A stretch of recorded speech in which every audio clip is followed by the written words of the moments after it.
I'm Kyle. I'm Dan. I'm Brian. We're real friends, and you're hanging out with Rob at Front Row Live. An album is about to drop, album number 3, and you guys keep promoting that it's one of your favorite albums, but at the same time, I know it's one of the heaviest albums you guys have written. So can we talk a little bit about Composure and, you know, going into the studio and creating this heavy record?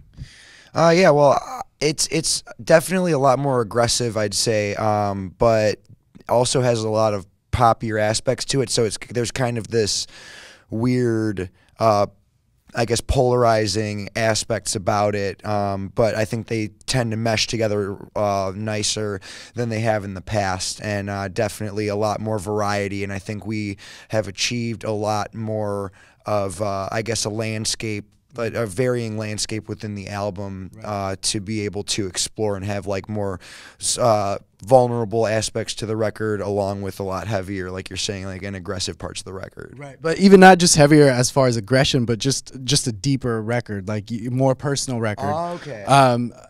And you know, you guys went back to the studio with Mike Greene this time again. And what is it about Mike Greene that you guys, you know, wanted to work with him again? Like, what does he do for you guys in the studio that makes you want to call this producer back? Well, we did three songs. It was 3 songs on the last record with him. Mm-hmm. And we thought that those were 3 of the strongest songs, and it was just kind of a no-brainer. Like when we actually had a conversation about who we were going to go to for, you know, Composure that's coming out, and it was just like, Mike Greene would be cool. We're all like, yep. It was just like, it was a really easy conversation, you know? No arguments. No arguments. And like last time, it was like when we were trying to figure out, like, you know, everyone was kind of torn between a couple of different people, and we're like, oh, we have to have this conversation again. It was just like things went so well with Mike. It was just like, yep, cool, and that was it. We didn't have any other conversation, but it was just kind of a no-brainer. Right. He definitely brings out the best version of the band possible, and it's just, I mean, definitely there's plenty of effort, but in a way it's also effortless, I think, because he just, I don't know, there's definitely a chemistry there. So how does he do that? Does he push you guys more than other producers? Does he have you guys tried things that you guys don't normally try in the studio? Well, we never really wrote too much while we were in the studio. We always would come in with everything done. We'd have the demos that we'd bring in and be like, this is really it. We did a little bit of pre-production on the last record that we did, The Home Inside My Head, but nothing really drastically changed too much.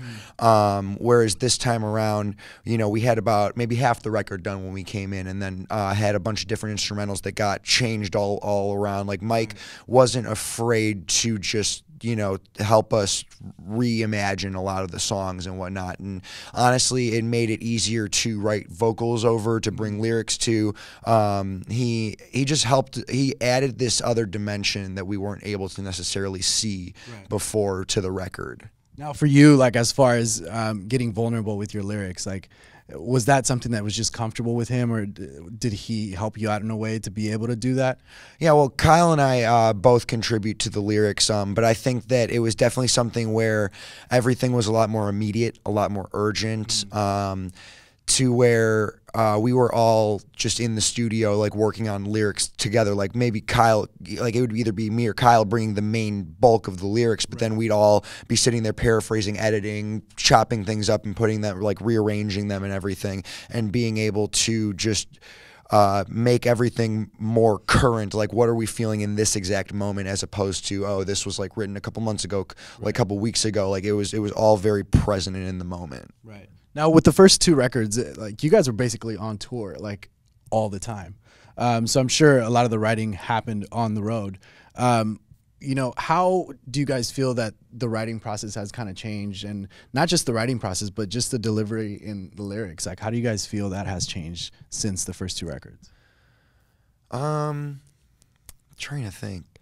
I mean, I'd say as far as delivery, I know with this one, we definitely were going to, you know, sort of more of a catchier direction. Like, I wouldn't even say poppier, but like just kind of more memorable. You know, we were focusing a lot more on having, you know, a little more like hooks in the music and stuff. And that's definitely changed because, you know, on our older stuff, like, you know, I think there are some hooks in the older music, but it was never really like we never really like tried, I guess. And with this one, we just really tried. Like, From the Outside is a perfect example of a song. In the chorus, it's just like, it's actually held out like we've never had that before. Like, those little aspects, like, changed so much, you know. And when you change something like the lyrics like that, you know, how does it affect the instrumentation? How, you know, how different is the instrumentation when you guys go and record that? I mean, normally with it, the instrumentals were done before we went in and did any vocals, so there wasn't really much changing around. Right. We more so morphed the vocals to the instrumental, and yeah, nothing really changed too much within it. Okay. Now with Composure, like, was there a couple tracks in there that, you know, were you guys kind of like recreated in a way? Maybe gave you a hard time in the studio before you said, okay, these tracks are done, they're ready to go? Something that actually was giving me a hard time as far as writing was from the outside, because it was a lot different before we brought it into the studio, and I had I know I had part of a chorus idea and whatnot, and I think some stuff for the verses, but it wasn't until we brought it into the studio and they rearranged the instrumental with Mike, and then we went in there and had a reimagining of the song that we were able to really like go in and finish writing the song and made it what it is now. Right. Yeah, What is, I feel like, sorry, I feel like if you were to hear the demo, it doesn't even sound like the same song. Yeah, it just the main riff is there, but a lot of other things like definitely changed. Yeah. Yeah, and that kind of like, you know, and that just that kind of shows how big of a role like Mike played in the record. Right. For sure. You know, because like I remember, I kind of remember when he would, you know, he heard the riff and he was kind of like, what about something, you know, take it and do something like this. And I remember being like, I don't like this. I remember thinking that. And I was like, I'm going to sit on this though. Like, I'm going to sit back. I'm not going to say anything. And then like, and once the vocals went over it, I was just like, this is great, you know, because the vocals play such a huge role. Yeah. You know, it could change everything. Right. Were you going to say something? No, I was just going to say, I mean, once I heard that song with the vocals over it, it was a complete game changer. And it was one of those, like, as corny as it sounds, like I got like goosebumps where I was like, holy shit, this is like it. This is like this song, you know, cannot, you know, it was definitely single worthy, you know, and it was just totally different from what we had kind of done in the past. So it was exciting. So because you guys kind of experienced that, was that the defining moment of like, this is going to be the lead single, or did you guys still kind of have to figure out what the lead single would be? I think that was definitely earlier in the process of making the record. So we didn't really have any idea of what would be the single just because we hadn't finished the record at that point. Right. We kept trying to one up everything. Because I remember Mike even saying like, you know, we were like, this could be a single, like whatever song we were working on. You guys just keep writing singles. But no, we were just like, let's beat it, you know, and I think that's like, you know, I really like, at first it was intimidating to write in the studio because it's just the speed of it all. Like it's just very quick, you know, but I've learned to like love it because I think it's great to kind of be, I don't know, it's like a lot going on. It's like you're in the studio, you're recording an album, okay, there's 3 weeks left, and it's like we're still writing songs. It's like, what? Like, just all this stuff going on. But it's like, I mean, we had one of the songs on the record's called Get By, and that was a single that we actually recorded because we did a writing session like at the end of, well, it was like September or August of 2017. Okay. We went in and just did like kind of a, you know, just some short preparation before we actually went in and recorded in January, and that I think was the last song out of those batch of songs that we worked on. I'm pretty sure. So it just kind of shows you it's like just keep pushing, you know, and like, you know, we were just always trying to just one up the songs, you know. I don't know if we really did one up that one because I think that one's pretty strong, but yeah. Now, was this record the most relaxed as far as like you had a certain amount of time to get the record done, or was this a more pressured record?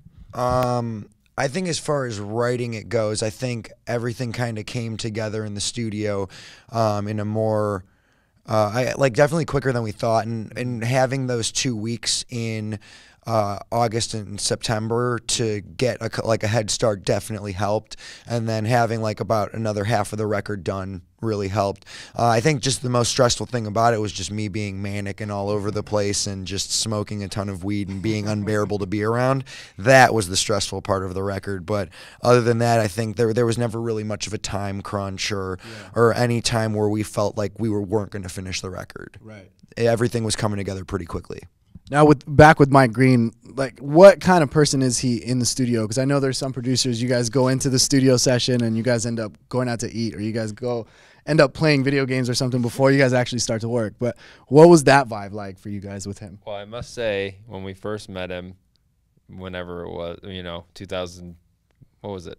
2015 probably. Yeah, 2015. Can't help but laugh, sorry. The dude walked up and like, just looks like an accountant or something. Like, he doesn't look like he'd be like, like, yo, I write with bands, I record bands. Like, just a normal dude. But then, like, when he sits down and he just picks up a guitar and you're just like, oh, I suck. I'm terrible. Because he just, like, knows, like, all his music theory, and, like, he's great with melody. Like, I really, I really do credit Mike a lot for really pushing Dan, I think, like, really far with the melodies and stuff. Like Mike, I don't know. He's just like, he hears it and he knows it, and it's just like, just right away just start singing something, and you're trying to come up with an idea, and you're like, yours is better. yeah. Let's build off yours. What about instrumentation wise? What kind of challenges did you guys face with him in the studio? That's what I was gonna say actually, is like, kind of to add on to what Kyle was saying, is he it'd be like, oh, let's try this drum part, how does this sound? I'm thinking something like this, and you're just like, I'm not gonna do anything better than that. Like, I love that. That's cool. Let's go for it. And when it came to tracking too, it was just, he's just a machine. He's just very much like, let's go, let's do this nonstop, and it's just, we'll take a break when you need one, but I'm good to go, like, he's definitely a hard worker. So I think also too, something that he taught us was to not try too hard when it comes to the instrumentation. Like the style of music that we play, for example, it's like, we're not getting up there to like shred, and it's like, he kind of taught us, like, let's make a song and like just kind of make something that's gonna fit the vocals nicely, like the vocals are gonna sound really good on top. It's like, so I learned in the past, sometimes we were trying too hard, like there'd be, for example, like a lead guitar part in a chorus that's like maybe really busy, and it's a great guitar part, but it's like, well, the vocals are just covering it up. It's like, let's take the guitar part and use it for the intro of a song that doesn't have vocals. Just kind of like knowing where to place things, and just not always like knowing what's supposed to shine in the song, like in this part of the song. Is it the vocals here? Is it the lead guitar part here? Is it the drums, bass? So I think like focusing on those things are really important while recording and writing the record. Right. Now, Composure drops July 13th. This is album number 3 for Real Friends. Plans for a proper tour for this record, is that in the works already? Oh, it'll be happening. I don't know when, but soon. Definitely sometime after Warped Tour. Nice. Yeah. When is that going to be? Maybe whenever we feel like it. Yeah. Whenever the time is right. Maybe like 10 months after Warped, 12 months. I don't know. I mean, you never know. 24 months after Warped. Just got to make sure that July 13th you pick up the new record. It's called Composure. It's Rob here hanging out with Real Friends. Thanks for watching here on Front Row Live.